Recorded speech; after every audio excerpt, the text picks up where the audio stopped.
Today we're checking out the JMS WMH White Hyaku Shiki bootleg, a fresh snowy spin on the classic suit. It's unusual, it's eye-catching, and definitely worth a closer look. Let's see what this bootleg brings to the table. What's going on, Gunpla fam? Today we're taking a look at this bootleg Hyaku Shiki. Now this kit is based off of the 2015 revived release of the Hyaku Shiki from Bandai. As you can see here, the AliExpress patent box is crushed, but all the runners are fine. And this is an exact copy of the actual original manual with only a handful of things that was additional included. We'll get into that a little bit later. So you can see just a beautiful layout. Now I want to point out this white that we're coming across on runner A and double B on this is actually a painted white, guys, so just be prepared. Now the rest of the runners are actually molded, but that white is painted on there, so just give yourself a little bit of leadway for that. And we're talking about some of the perks and some of the cons I ran into because of that. Those beam effects, they kept in the standard yellow. I wish I would have seen that like in a purple. I think it would have went better with this. And color correcting stickers to wrap it out. Here is the completed model, guys. If you're enjoying this so far, make sure you hit that like button. I really appreciate it. It helps out the channel. Jumping into the articulation here, you can get that 360 spin for that outlook. A decent bend down and up on that head section. That plastic at the shoulder is kind of a bulkier design, so it does hinder the movement of the arms some. A nice 360 spin at that upper bicep, a decent bend at the elbow, and of course the hand is ball joint. You do have two sets of hands, this being one of them with the closed fist on this kit. And moving over to the torso, you actually have a very nice leadway with this, so some dynamic posing has some phenomenal options on this kit. Front skirt lifts up, same with the side skirts, they are on pegs, so they kind of rotate a little bit too. That is that polycap system. A solid splits, and that just shows off some of this fantastic movement on this kit. Good lift forwards, no movement to the back, just because you have that stationary back flap. A solid double bend at the knee and a lot of movement in the leg. You have not only the ball joint there, but you actually have a swinging mechanism to allow for even more deep adjustments for the feet. Moving to these wings on the back, you do have a bend in the middle there and also on a ball joint.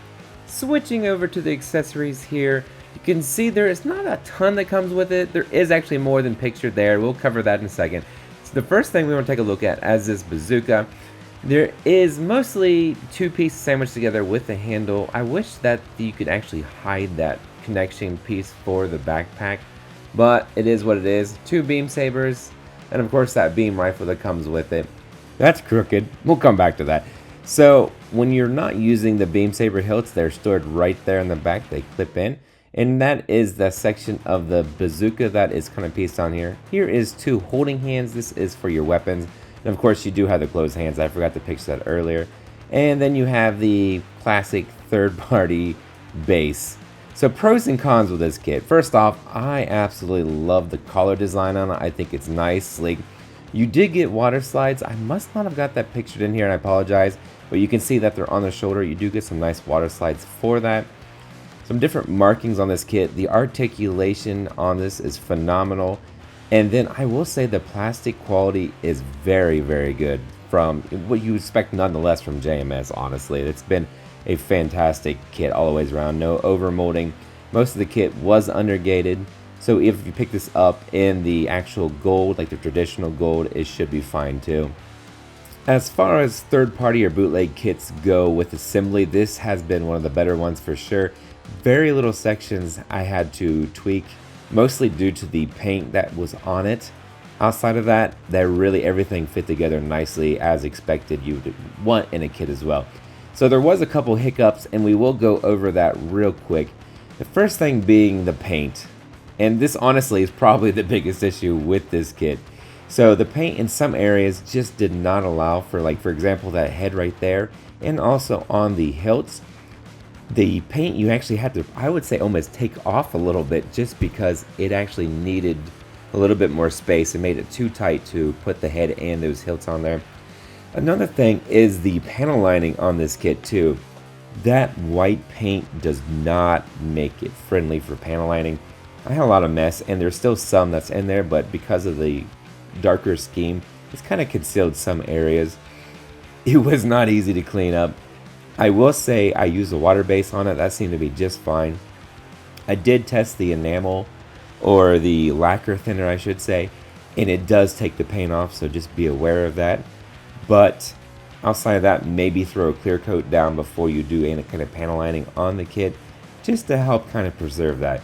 And really that is the only true issue that I had with this kit.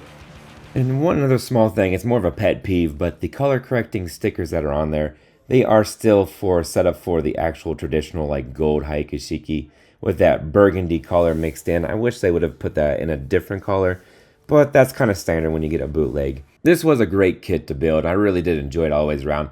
And it does come in a black as well if you're more interested in a little bit darker. Guys, I really appreciate you watching. Make sure you check out this recommended video. Until next time, love.